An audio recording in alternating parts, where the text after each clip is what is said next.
Amen. L'une des choses qu'il faut comprendre aussi dans l'étude, il ne faut pas exagérer. En voulant tellement, en fin de compte, on va rassembler de tout qui ne sera pas utile. Donc, ne nous fatiguons pas trop, ok, mais allons toujours à l'essentiel. Il faut toujours ressortir l'essentiel. Pas tout à fait deux éléments identiques, c'est bon. Ne cherche pas plutôt 10, 20, 30. Non, deux éléments identiques. Deux, ça fait un pluriel, ça veut dire que déjà c'est bon. Je pose mon bic et je passe à autre chose. Amen.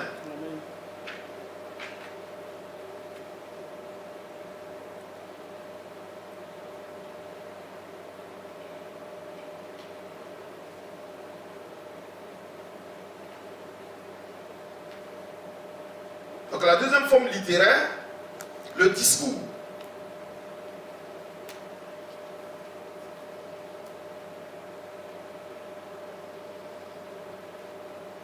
Le discours. Par contre, le discours il est différent de la narration. On a dit que la narration c'est une forme quoi? Qui révélait la vérité de manière indirecte. Par contre, le discours, lui c'est la forme littéraire qui révèle la vérité de manière directe.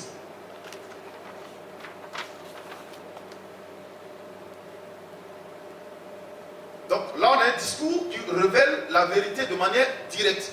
Il ne passe pas par quatre chemins, comme on le dit souvent, il te le dit de manière cash. Ok? Il te le présente de manière cash. Il ne passe pas par quatre chemins, il ne passe pas par des intermédiaires, il ne prend pas des raccourcis, il te le dit cash. Ok?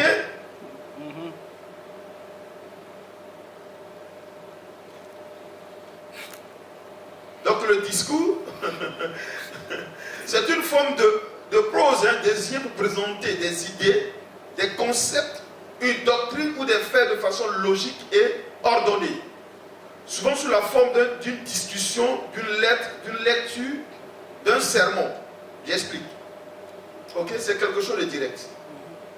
Ok, ça doit être une lettre. Je t'écris, je te dis exactement ce que je pense. Je t'appelle, je te fais asseoir, je te dis, ben, écoute, voici, je ne veux pas ceci, cela. Il ne pense pas, il ne cherche pas à agrémenter ses pensées, il ne cherche pas des images. Il veut te dire, ben, tu n'es pas intelligent, tu n'es pas intelligent. Il ne cherche pas une image.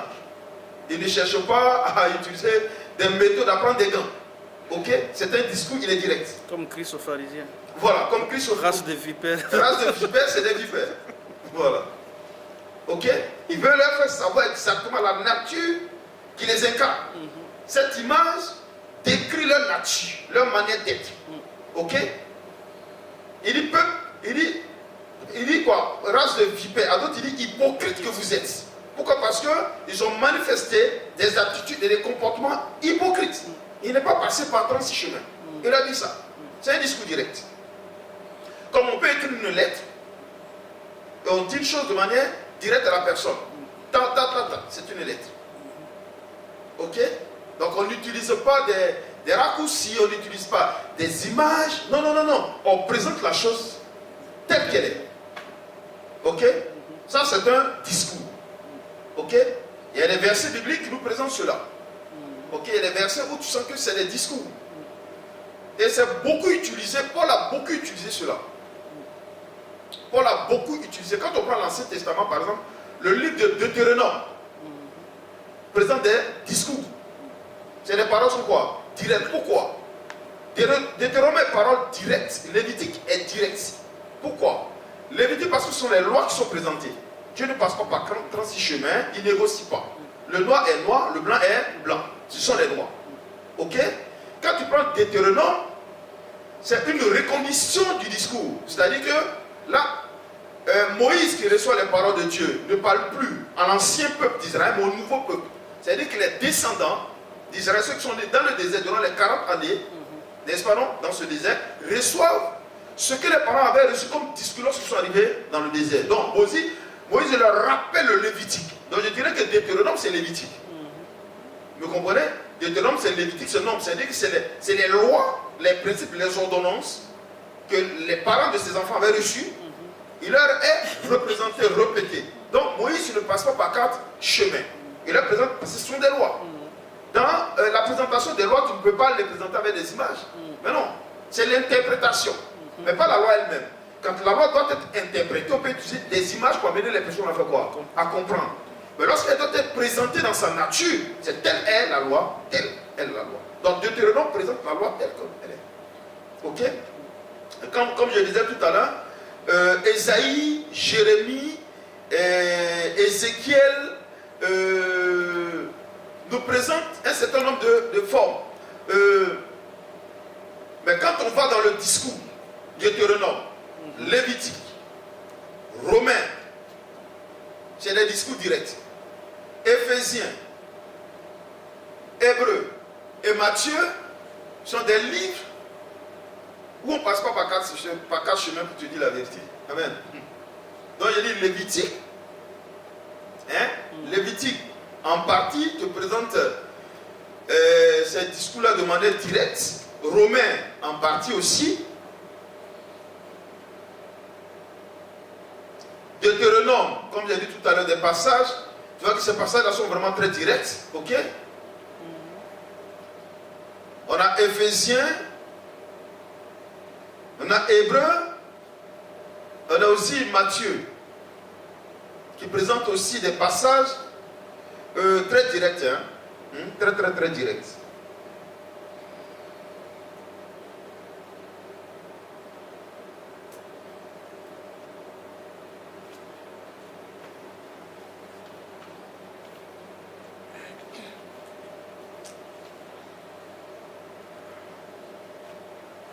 Donc à partir du moment où on a un discours dans un verset biblique, n'est-ce pas non? Ça fait appel à l'intelligence structurée. C'est-à-dire que ça fait appel au rationnel. C'est une intelligence rationnelle. C'est ce que tu vois, ce n'est pas la peine de l'interpréter autrement. C'est-à-dire ce qu'il dit, c'est ce qui est dit. Il ne faut pas chercher à polémiquer, il ne faut pas chercher à franchement lui trouver une révélation. Une révélation. On en a tellement envie de ces révélations. Ok. Mais tous les versets bibliques ne présentent pas des révélations. Ok. On veut forcément lui donner une révélation. On veut lui attribuer une révélation. Non, non. C'est ce qu'on dit une intelligence rationnelle. Ok. Il est bleu, il est bleu, il est vert, il est vert. Il n'a pas besoin qu'on le développe, qu'on lui donne notre nature, qu'on veut forcément lui donner, je ne sais pas, une image. Non. Il est blanc, il est blanc. Il est vert, il est vert. Il est bleu, il est bleu. Il n'est pas nécessaire de lui attribuer une autre forme d'identité. Ok.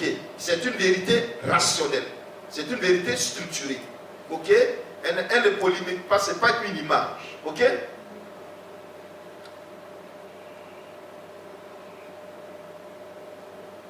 Ok, la troisième forme littéraire, la poésie. J'aime beaucoup la forme littéraire, la poésie. Je vais vous donner mes raisons tout à l'heure.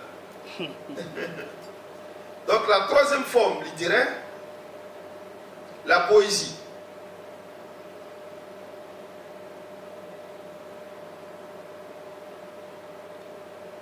La poésie.